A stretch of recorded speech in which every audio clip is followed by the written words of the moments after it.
ಜಗತ್ತಿನ ಅತ್ಯಂತ ಶಕ್ತಿಶಾಲಿ ಮತ್ತು ಅತಿ ಹೆಚ್ಚು ಸುರಕ್ಷಾ ವಲಯದಲ್ಲಿ ವಾಸಿಸುವ ವ್ಯಕ್ತಿ ಅಂದ್ರೆ ರಷ್ಯಾದ ಅಧ್ಯಕ್ಷ ಪುತಿನ್ ಭಾರತದ ಭೂಮಿಯ ಮೇಲೆ ಕಾಲಿಡ್ತಿದ್ದಾರೆ. ಅಮೆರಿಕಾದಲ್ಲಿ ಡೊನಾಲ್ಡ್ ಟ್ರಂಪ್ ತಮ್ಮ ಪುನರಾಗಮನದ ಆಚರಣೆಗಳಲ್ಲಿ ಮುಳುಗಿದ್ದಾಗ್ಲೇ ಅದೇ ಸಮಯದಲ್ಲಿ ಭಾರತದಲ್ಲಿ ಒಂದು ರೀತಿಯ ಸ್ಕ್ರಿಪ್ಟ್ ಅನ್ನೋದು ಬರೆಯಲಾಗ್ತಿದೆ. ಅದು ಪಶ್ಚಿಮ ದೇಶಗಳನ್ನೆಲ್ಲ ಯೋಚಿಸುವಂತೆ ಮಾಡಿದೆ.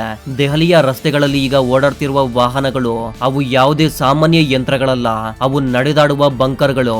ಆಕಾಶದಲ್ಲಿ ಸುಳಿದಾಡುತ್ತಿರುವ ವಿಮಾನ ಕೇವಲ ಒಂದು ವಿಮಾನವಲ್ಲ, ಯಾವುದೇ ದೇಶದ ರಕ್ಷಣಾ ವ್ಯವಸ್ಥೆಯನ್ನ ಮಣ್ಣು ಮುಕ್ಕಿಸಬಲ್ಲ ಒಂದು ಕಮಾಂಡ್ ಸೆಂಟರ್. ಅಷ್ಟಕ್ಕೂ ಈ ಸುರಕ್ಷಾ ವಲಯದಲ್ಲಿ ಏನು ವಿಶೇಷವಿದೆ? ಈ ಅತಿಥಿಯ ಜೊತೆಗೆ ನಡೆಯುವ ಪ್ರತಿ ಬಾಡಿಗಾರ್ಡ್ನ ಕೈಯಲ್ಲಿ ಆ ಕಪ್ಪು ಬ್ಯಾಗ್ ಏಕೆ ಇರುತ್ತೆ? ಇವರಿಗೆ ಕುಡಿಯುವ ನೀರ್ ರಷ್ಯಾದಿಂದಲೇ ಏಕೆ ಬರುತ್ತೆ? ಈ ಕಾನ್ವೆ ಒಳಗೆ ನಿಜವಾಗ್ಲೂ ಆ ಒಂದು ಬಟನ್ ಇದೆಯಾ? ಅದನ್ನ ಒತ್ತಿದ್ರೆ ಜಗತ್ತಿನ ನಕ್ಷೆಯೇ ಬದಲಾಗುತ್ತದೆಯೇ? ಭಾರತದ ಭೂಮಿಯ ಮೇಲೆ ಏನೋ ದೊಡ್ಡದೊಂದು ಸಂಭವಿಸಲಿದೆಯೇ? ಅದರ ಸುಳಿವು ಇನ್ನೂ ವಿಶ್ವದ ಮಾಧ್ಯಮಗಳಿಗೆ ಸಿಕ್ಕಿಲ್ಲವೇ? ಈ ಎಲ್ಲಾ ತೀಕ್ಷ್ಣ ಮತ್ತು ರೋಮಾಂಚನಗೊಳಿಸುವ ಪ್ರಶ್ನೆಗಳಿಗೆ ಈ ವಿಡಿಯೋದಲ್ಲಿ ಒಂದೊಂದೇ ಪದರವಾಗಿ ಉತ್ತರ ನೀಡ್ತೇವೆ. ಈ ಆಸಕ್ತಿದಾಯಕ ಸುದ್ದಿಯ ಪೂರ್ತಿ ಕತೆ ಕೇಳಲು ರೆಡಿಯಾಗಿರಿ. ಎಲ್ಲೂ ಮಿಸ್ ಮಾಡದೆ ಕೊನೆವರೆಗೂ ವಿಡಿಯೋವನ್ನ ನೋಡಿ. ಈ ಬಗ್ಗೆ ನಿಮ್ಮ ಅಭಿಪ್ರಾಯವನ್ನ ಕಾಮೆಂಟ್ ಬಾಕ್ಸ್ ಅಲ್ಲಿ ಬರೀರಿ. ಹಾಗೆ ವಿಡಿಯೋಗೆ ಲೈಕ್ ಮಾಡಿ ಹಾಗೂ ನಮ್ಮ ಚಾನೆಲ್ ಅನ್ನ ಸಬ್ಸ್ಕ್ರೈಬ್ ಮಾಡ್ಕೊಳ್ಳೋದು ಮಾತ್ರ ಮರಿಬೇಡಿ. ಬನ್ನಿ, ಈ ಕಥೆಯ ಆರಂಭವನ್ನ ಭೂಮಿಯಿಂದಲ್ಲ ಆಕಾಶದಿಂದಲೇ ಮಾಡೋಣ. ಏಕೆಂದ್ರೆ ಈ ಬಾಹುಬಲಿಯ ಪ್ರವೇಶವೇ ಅಷ್ಟೊಂದು ಅದ್ಭುತವಾಗಿದೆ. ನೋಡುಗರ ಕತ್ತು ಮೇಲೆಯೇ ಸ್ಥಿರವಾಗಿ ನಿಲ್ಲುತ್ತೆ. ನಾವು ಮಾತಾಡ್ತಿರೋದು ಆ ವಿಮಾನದ ಬಗ್ಗೆ. ಜಗತ್ತು ಅದನ್ನ ಫ್ಲೈಯಿಂಗ್ ಕ್ರೆಮ್ಲಿನ್ ಎಂದು ಕರೀತಾರೆ. ವ್ಲಾದಿಮಿರ್ ಪುತಿನ್ ಭಾರತಕ್ಕೆ ಹಾರಾಟ ಮಾಡುವಾಗ ಸಾಮಾನ್ಯ ಬಿಸಿನೆಸ್ ಜೆಟ್ ಅಲ್ಲಿ ಕುಳಿತುಕೊಳ್ಳುವುದಿಲ್ಲ. ಅವರು ಏರುವುದು ಇಲ್ಯೂಷನ್ IL-96-300 PU. ಹೆಸರು ಕೇಳಲು ಸ್ವಲ್ಪ ತಾಂತ್ರಿಕವೆನಿಸಬಹುದು, ಆದ್ರೆ ನಿಜಕ್ಕೂ ಇದು ಗಾಳಿಯಲ್ಲಿ ತೇಲುವ ಕೋಟೆ. ಇದನ್ನ ಭೇದಿಸೋದು ಅಷ್ಟೇ ಅಲ್ಲ, ರಾಡರ್ ನಲ್ಲಿ ಹಿಡಿಯುವುದು ಕೂಡ ತುಂಬಾನೇ ಕಷ್ಟದ ಕೆಲಸ. ನೀವು ಯೋಚಿಸ್ತಾ ಇರಬಹುದು, ಅಮೆರಿಕದ ಏರ್ಫೋರ್ಸ್ 1 ಬಗ್ಗೆ ತುಂಬಾ ಕೇಳಿದ್ದೇವೆ, ಆದ್ರೆ ಈ ರಷ್ಯಾದ ವಿಮಾನ ಯಾವ ರಾಕ್ಷಸ? ಈ ವಿಮಾನದ ಬೆಲೆ ಮತ್ತು ಒಳಗಿನ ತಂತ್ರಜ್ಞಾನ 2025ರಲ್ಲೂ ರಹಸ್ಯಕ್ಕಿಂತ ಕಡಿಮೆ ಏನು ಇಲ್ಲ. ಇದರ ದೇಹದ ಮೇಲೆ ವಿಶೇಷ ಲೇಪನವಿದೆ. ಅದು ಎಲೆಕ್ಟ್ರಾನಿಕ್ ಜಾಮ್ ನಿಂದ ರಕ್ಷಿಸುತ್ತೆ. ಅಂದರೆ ಯಾವುದೇ ಶತ್ರು ದೇಶ ತನ್ನ ಕ್ಷಿಪಣಿಯನ್ನ ಈ ವಿಮಾನದತ್ತ ಲಾಕ್ ಮಾಡಲು ಪ್ರಯತ್ನವೇನಾದ್ರೂ ಮಾಡಿದ್ರೆ ಅದರ ಸಿಸ್ಟಮ್ ಕ್ರಾಶ್ ಆಗುತ್ತೆ. ಈ ವಿಮಾನದೊಳಗೆ ಎಲ್ಲಾ ತರಹದ ಫೆಸಿಲಿಟೀಸ್ ಇವೆ. ಅಂದ್ರೆ ಒಂದು ದೇಶದ ಸಂಸತ್ ಭವನ ಅಥವಾ ಪ್ರಧಾನಿ ಕಚೇರಿಯಲ್ಲಿರುವ ಎಲ್ಲಾ ಸೌಲಭ್ಯಗಳಿವೆ.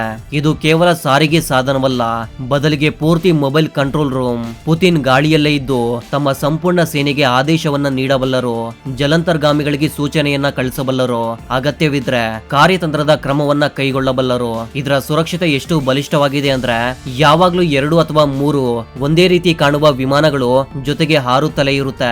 ಹೌದು, ಒಂದೇ ಸಮಯಕ್ಕೆ 3 ಇಲ್ಯೂಷನ್ ವಿಮಾನಗಳು ಹಾರಾಟ ನಡೆಸುತ್ತವೆ ಮತ್ತು ನಿಜವಾದ ಅಧ್ಯಕ್ಷ ಯಾವ ವಿಮಾನದಲ್ಲಿ ಇದ್ದಾರೆ ಎಂದು ಯಾರಿಗೂ ಗೊತ್ತಾಗೋದಿಲ್ಲ. ಇದು ಪಶ್ಚಿಮ ದೇಶಗಳ ಗುಪ್ತಚರ ಸಂಸ್ಥೆಗಳನ್ನ ಇಲ್ಲಿಯವರೆಗೂ ಚಳ್ಳೆ ಹಣ್ಣು ತಿನ್ನಿಸ್ತಾ ಬರ್ತಾ ಇರುವ ರಷ್ಯಾದ ಹಳೆಯ ತಂತ್ರ ಇದು. ಈ ವಿಮಾನದೊಳಗೆ ಜಿಮ್, ಐಷಾರಾಮಿ ಮಲಗುವ ಕೋಣೆ, ಸಭೆಯ ಹಾಲ್ ಎಲ್ಲವೂ ಇದೆಯಾದ್ರೂ ಅತ್ಯಂತ ವಿಶೇಷವಾದದ್ದು ಅದರ ಕಮ್ಯುನಿಕೇಶನ್ ವ್ಯವಸ್ಥೆ. ಈ ವ್ಯವಸ್ಥೆ ನೇರವಾಗಿ ಉಪಗ್ರಹಕ್ಕೆ ಸಂಪರ್ಕ ಹೊಂದಿದ್ದು ಜಗತ್ತಿನ ಯಾವ ಜಾಮರ್ ಕೂಡ ಇದನ್ನ ತಡೆಯಲಾರದು. ಈ ವಿಮಾನ ದೆಹಲಿಯ ಪಾಲಂ ವಿಮಾನ ನಿಲ್ದಾಣದಲ್ಲಿ ಇಳಿಯುತ್ತೆ. ಅದರ ಸುತ್ತಲೂ ಹಲವು ಕಿಲೋಮೀಟರ್ ವ್ಯಾಪ್ತಿಯಲ್ಲಿ ನೋ ಫ್ಲೈ ಝೋನ್ ಅನ್ನ ಘೋಷಿಸಲಾಗುತ್ತೆ.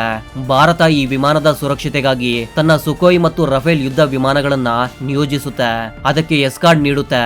ಈ ದೃಶ್ಯ ಭಾರತ ಹಾಗೂ ರಷ್ಯಾದ ಸ್ನೇಹ ಎಷ್ಟು ಆಳವಾದದ್ದು, ಎಷ್ಟು ಶಕ್ತಿಶಾಲಿಯಾಗಿದೆ ಎಂದು ತೋರಿಸುತ್ತೆ. ಆದ್ರೆ ಸ್ನೇಹಿತರೆ, ನಿಜವಾದ ಆಟ ಆರಂಭವಾಗೋದು ಈ ವಿಮಾನ ಭೂಮಿಯ ಮೇಲೆ ಇಳಿದಾಗ ಮತ್ತು ಅದರ ಹೊಟ್ಟೆಯಿಂದ ಹೊರಬರುವ ಆ ಕಪ್ಪು ಯಂತ್ರವನ್ನ ನೋಡಿದಾಗ.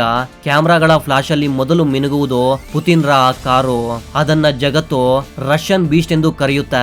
ಇದರ ಹೆಸರು ಅರಸ್ ಸೆನೆಟ್. ನೀವೆಲ್ಲ ಜೇಮ್ಸ್ ಬಾಂಡ್ ಚಿತ್ರಗಳಲ್ಲಿ ಗುಂಡಿನ ಮಳೆಯನ್ನ ತಡೆದುಕೊಳ್ಳುವ ಕೆಲವು ಕಾರ್ಗಳನ್ನ ನೋಡಿರಬಹುದು, ಆದ್ರೆ ನಂಬಿ, ಇದು ಆ ಸಿನಿಮಾಗಳಿಗಿಂತಲೂ ತುಂಬಾನೇ ಮುಂದುವರೆದಿರುವ ಕಾರು. 2018ರಲ್ಲಿ ಮೊದಲ ಬಾರಿಗೆ ಈ ಕಾರು ಎಲ್ಲರ ಮುಂದೆ ಬಂದಾಗ ಜನ ಇದನ್ನ ಕೇವಲ ಐಷಾರಾಮಿ ಕಾರ್ ಎಂದು ಭಾವಿಸಿದ್ರು. ಆದ್ರೆ 2025ರಲ್ಲಿ ಇದು ಜಗತ್ತಿನ ಅತ್ಯಂತ ಸುರಕ್ಷಿತ ವಾಹನಗಳಲ್ಲಿ ಒಂದಾಗಿ ನಿಲ್ಲುತ್ತೆ. ದೆಹಲಿಯ ರಸ್ತೆಗಳಲ್ಲಿ 7 ಟನ್ ತೂಕದ ಕಬ್ಬಿಣದ ಬೆಟ್ಟ ಚಲಿಸ್ತಾ ಇದ್ರೆ ಭೂಮಿಯೇ ನಡುಗುತ್ತೆ.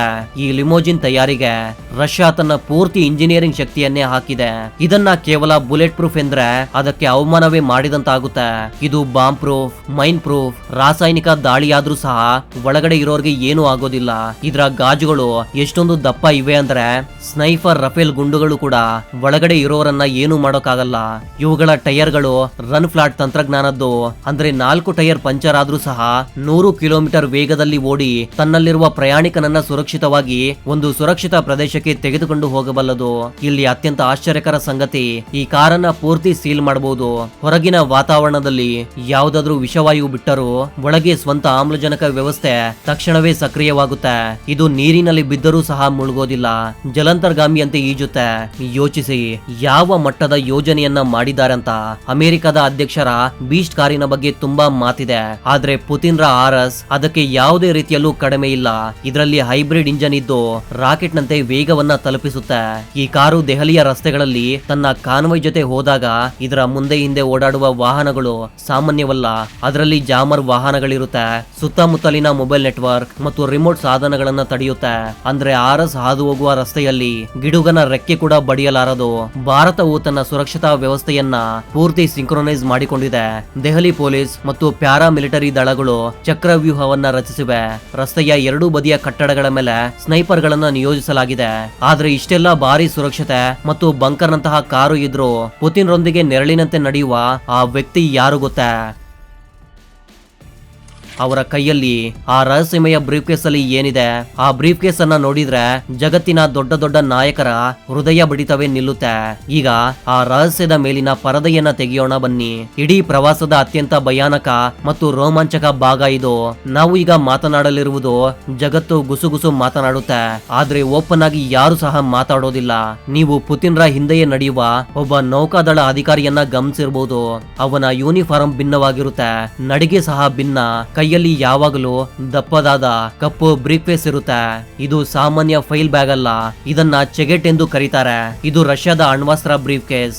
ವರ್ಷದ 365 ದಿನ 24 ಗಂಟೆಗಳ ಕಾಲ ಪುತಿನ್ ರೊಂದಿಗೆ ನೆರಳಿನಂತೆ ಇರುತ್ತೆ. ಅವರು ಶೃಂಗ ಸಭೆಯಲ್ಲೇ ಇರ್ಲಿ, ರಜೆಯಲ್ಲೇ ಇರ್ಲಿ ಅಥವಾ ಭಾರತದಂತಹ ಸ್ನೇಹಿತ ದೇಶದ ಪ್ರವಾಸದಲ್ಲಿರ್ಲಿ, ಈ ಬ್ಯಾಗ್ ಎಂದೂ ದೂರವಾಗಿ ಇರೋದಿಲ್ಲ. ಇದರೊಳಗೆ ಆ ಕೋಡ್ಗಳು, ಆ ಕಮ್ಯುನಿಕೇಶನ್ ವ್ಯವಸ್ಥೆಯೂ ಇದೆ. ಅದು ಕ್ಷಣಾರ್ಧದಲ್ಲಿ ರಷ್ಯಾದ ಸಾವಿರಾರು ಅಣ್ವಸ್ತ್ರ ಕ್ಷಿಪಣಿಗಳನ್ನ ಸಕ್ರಿಯಗೊಳಿಸಬಲ್ಲದು. ಇದನ್ನ ನೋಡಿದೊಡನೆ ಅರಿವಾಗುತ್ತೆ, ನಾವು ಮಾತನಾಡುತ್ತಿರುವ ವ್ಯಕ್ತಿಯ ಕೈಯಲ್ಲಿ ಜಗತ್ತಿನ ಭವಿಷ್ಯ ಮತ್ತು ವಿನಾಶ ಎರಡು ಅಡಗಿದೆ. ಈ ಬ್ಯಾಗ್ ಹೊತ್ತವನು ಸಾಮಾನ್ಯ ಬಾಡಿಗಾರ್ಡ್ ಅಲ್ಲ, ಅವನನ್ನ ವಿಶೇಷವಾಗಿ ಆಯ್ಕೆ ಮಾಡಲಾಗುತ್ತೆ. ಅವನ ವಿಶ್ವಾಸ ಮತ್ತು ತರಬೇತಿ ಸೂಪರ್ ಹ್ಯೂಮನ್ ಮಟ್ಟದ್ದು. ಆದರೆ ಸುರಕ್ಷಾ ವಲಯ ಕೇವಲ ಯಂತ್ರಗಳಿಗೂ ಬ್ರೀಫ್ ಕೇಸ್ಗೂ ಸೀಮಿತವಲ್ಲ. ಪುತಿನ್ರ ಸುರಕ್ಷತೆಯ ನಿಜವಾದ ಬೆನ್ನೆಲುಬು ಅವರ ಫೆಡರಲ್ ಪ್ರೊಟೆಕ್ಟಿವ್ ಸರ್ವಿಸ್ ಅಂದ್ರೆ FSO. ಇವರು ಕಪ್ಪು ಕನ್ನಡಕ ಹಾಗೂ ಸೂಟನ್ನ ಧರಿಸಿರ್ತಾರೆ. ಇವರು ಕೇವಲ ಬಾಡಿಗಾರ್ಡ್ ಗಳಲ್ಲ, ಅವರು ಯಾವುದೇ ಅಪಾಯವನ್ನ ಸಂಭವಿಸುವ ಮೊದಲೇ ಗ್ರಹಿಸುವ ಕಮಾಂಡೋಗಳು. ಅವರ ತರಬೇತಿಯಲ್ಲಿ ಮನೋವಿಜ್ಞಾನಕ್ಕೆ ದೊಡ್ಡ ಪಾತ್ರವಿರುತ್ತೆ. ಗುಂಪಿನಲ್ಲಿ ನಿಂತಿರುವ ಜನರ ಹಾವಭಾವ ನೋಡಿಯೇ ಅವನ ಮನಸ್ಸಿನಲ್ಲಿ ಏನಿದೆ ಎಂದು ಹೇಳಬಲ್ಲರು. ದೆಹಲಿಯಲ್ಲಿಯೂ ಈ FSO ಏಜೆಂಟ್ಗಳು ಭಾರತೀಯ ಸುರಕ್ಷಾ ಸಂಸ್ಥೆಗಳೊಂದಿಗೆ ಸೇರಿ ಪ್ರತಿ ಇಂಚಿನ ಮೇಲೆ ಕಣ್ಗಾವಲನ್ನ ಇಟ್ಟಿದ್ದಾರೆ. ಅವರ ಕಣ್ಣಿಂದ ತಪ್ಪಿಸಿಕೊಳ್ಳುವುದು ಅಸಾಧ್ಯ. ಇನ್ನು ಪುತಿನ್ ಅವರ ಊಟದ ಪ್ರೋಟೋಕಾಲ್ ಅನ್ನ ಕೇಳಿದ್ರೆ ರಾಜ ಮಹಾರಾಜರ ಕಾಲ ನೆನಪಾಗುತ್ತೆ, ಆದ್ರೆ ಹೈಟೆಕ್ ಟ್ವಿಸ್ಟ್ ನೊಂದಿಗೆ ಇರುತ್ತೆ. ವಿದೇಶಿ ಪ್ರವಾಸದಲ್ಲಿ ಅವರ ಆಹಾರವನ್ನ ಮೊದಲು ವಿಶೇಷ ತಂಡ ಪರೀಕ್ಷಿಸುತ್ತೆ. ಆ ಫುಡ್ ಟೆಸ್ಟರ್ಗಳು ಅವರ ಆಹಾರದಲ್ಲಿ ಯಾವುದೇ ರೀತಿಯ ವಿಷ ಇದೆಯೋ ಇಲ್ವೋ ಅನ್ನೋದನ್ನ ಖಚಿತಪಡಿಸಿಕೊಳ್ತಾರೆ. ಹಲವು ಬಾರಿ ನೀರು ಮತ್ತು ಆಹಾರ ಸಾಮಗ್ರಿಗಳನ್ನ ರಷ್ಯಾದಿಂದಲೇ ವಿಶೇಷ ವಿಮಾನಗಳಲ್ಲಿ ಅವರು ತರಲಾಗುತ್ತೆ. 2025ರಲ್ಲಿ ಬಯೋ ವಾರ್ಫೇರ್ ಮತ್ತು ಹೊಸ ರೀತಿಯ ವಿಷಗಳ ಅಪಾಯ ತುಂಬಾನೇ ಹೆಚ್ಚಿದೆ. ಇದು ಹುಚ್ಚತನವಲ್ಲ, ಅಗತ್ಯ. ಅವರು ತಂಗುವ ಹೋಟೆಲ್ ಕೋಣೆಯ ಗಾಳಿಯನ್ನು ಪರೀಕ್ಷೆ ಮಾಡಲಾಗುತ್ತೆ.